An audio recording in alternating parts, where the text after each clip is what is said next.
대구에 아는 사람은 다 서울에 올라왔거든요. 당연히 일자리가 있으면이 가장 클 것 같긴 하네요. 상식적인 일부 밀도는 거기가 맞다라고 생각하고 있습니다. 이걸 축적해가지고 내가 뭘 하겠다라는 생각을 가지고 돈을 벌잖아요. 근데 그게 안 되는 거예요. 대구에서 다시 한번 좀 출발을 하려는 살짝 약간 뉴턴 같은 자존심과 이 현실에서의 타협에서 좀 더 현실에 손을 들어주게 된 것 같습니다.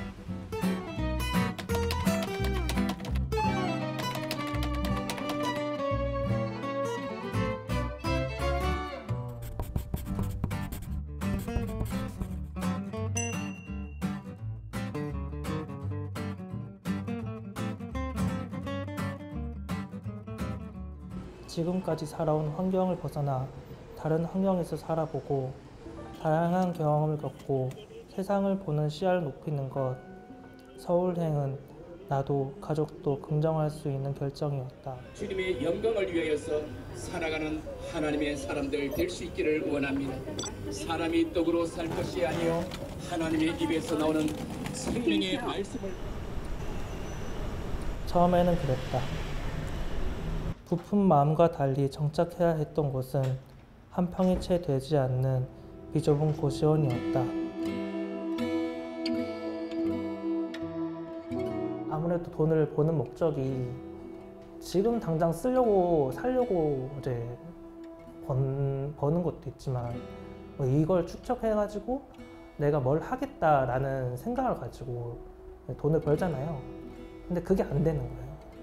이제 당장 한 달 살기 좀 버거운 그런 느낌인 것 같아요. 보증금이 좀 꽤 세더라고요. 공부해야 되니까 잘 구할 수 있는 게 고시원 아니었나.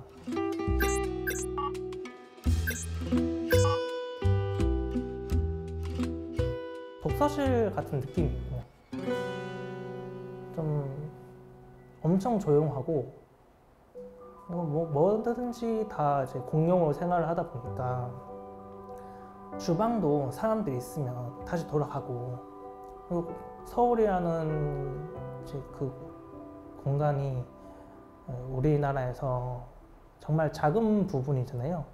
그러니까 전체로 따졌을 때, 근데 거기에 우리나라 인구의 거의 많은 사람들이 1000만 가까이 되는 사람들이 살고 있으니까 그 공간이 많이 비좁을 거 아니에요. 근데 그런 점에서 고시원과 닮았다고 생각이 들었어요. 사실 고시원에 산다는 게 별일은 아니다. 서울에 지, 옥, 고는 많고 그 수만큼 사는 사람도 많으니까.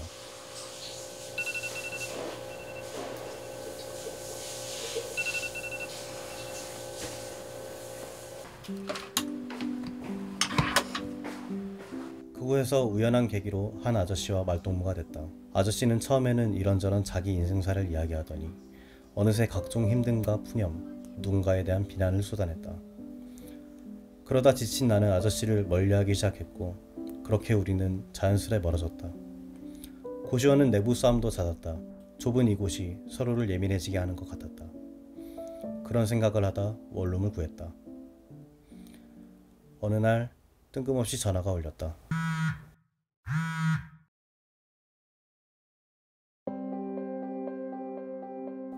나도 압니다. 내 이야기 더 들어주기 힘든 거. 그냥 이 말만 하려고 전화 걸었어요. 내 이야기 들어주기 싫은데 들어줘서 고마워요. 잘 지내세요. 그의 외로움이 전해져 마음이 저릿했다.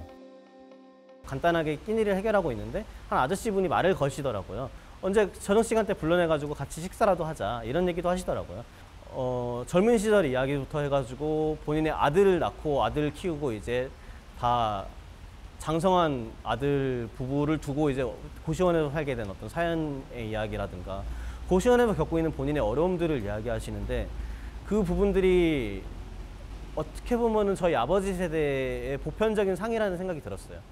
마치 아들을 키우고 사회로 내보내는 것으로 본인의 사회적 역할을 다 했으니까, 나는 사회적 역할을 다 한 나로서는 이제 고시원에서 이렇게 노후를 보내는 것 말고는 나에게 주어져 있는 지분이 없다라는 뉘앙스를 굉장히 강하게 받았어요. 그 부분에서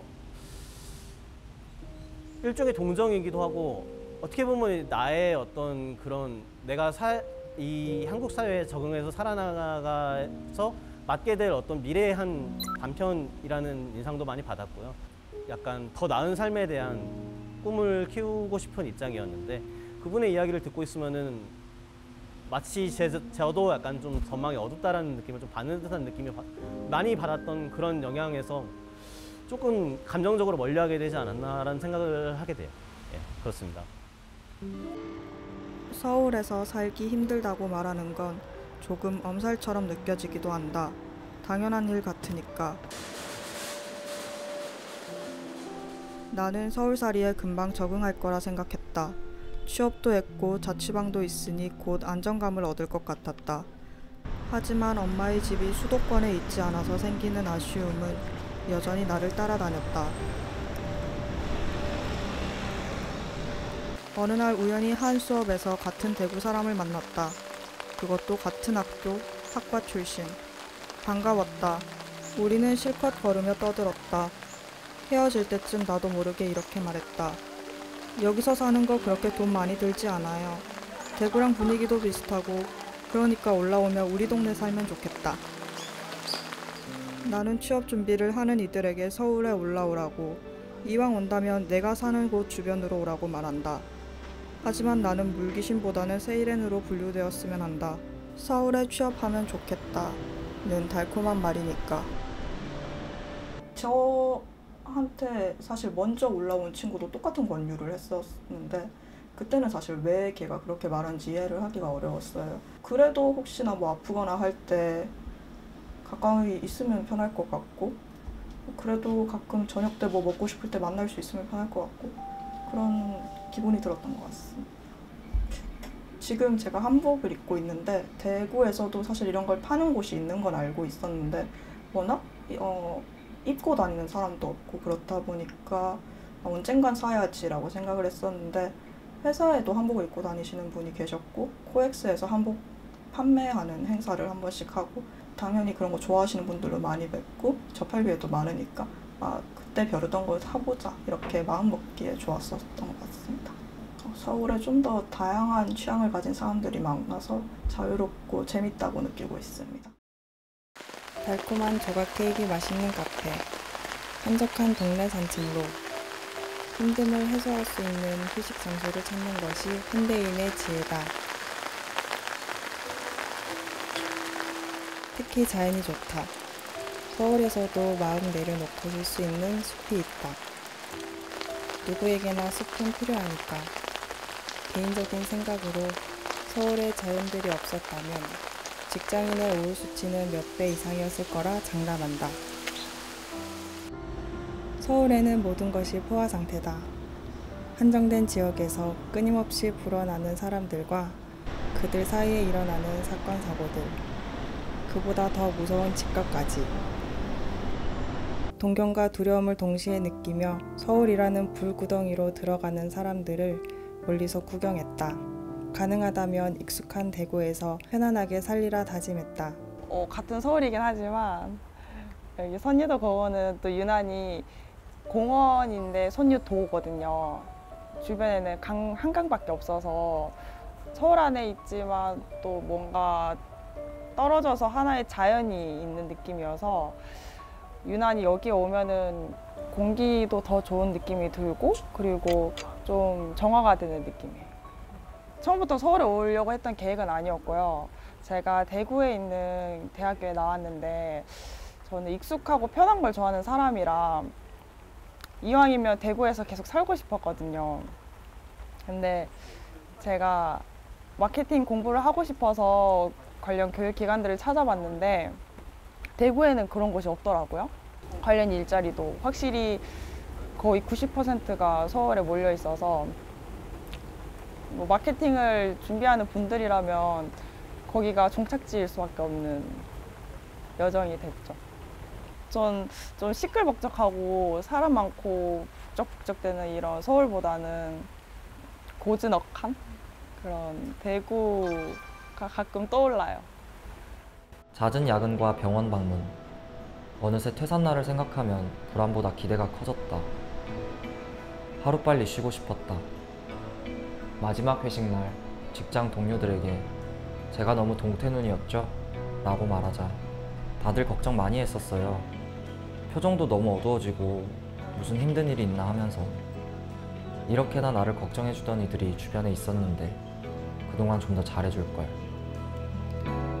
아쉬움이 몰려왔지만 애써 미소를 짓고 짠을 외쳤다. 혼자서 이렇게 뭔가 제대로 아파보는 거는 처음이었어서 좀 당황스러웠어요. 이거를 내가 어떻게 해야 될까. 그냥 병가를 내기에는 업무는 그대로 이제 점점 밀려갈 텐데 더 그게 불안해서 이 그냥 불안감을 가질 바에야 차라리 출근을 하자. 혼자 살 때 조금 무섭거나 고독하다고 느낄 때가 있어요. 내가 진짜 이러다가 갑자기 사고를 당하거나 너무 아프면은 누가 어떻게 도와줄 사람이 없으니까 그런 데서 오는 좀 막연한 불안감 같은 게 있는 것 같더라고요. 그렇게 눈 떠보니 서울, 어쩌다 보니 서울로 상경한 우리들.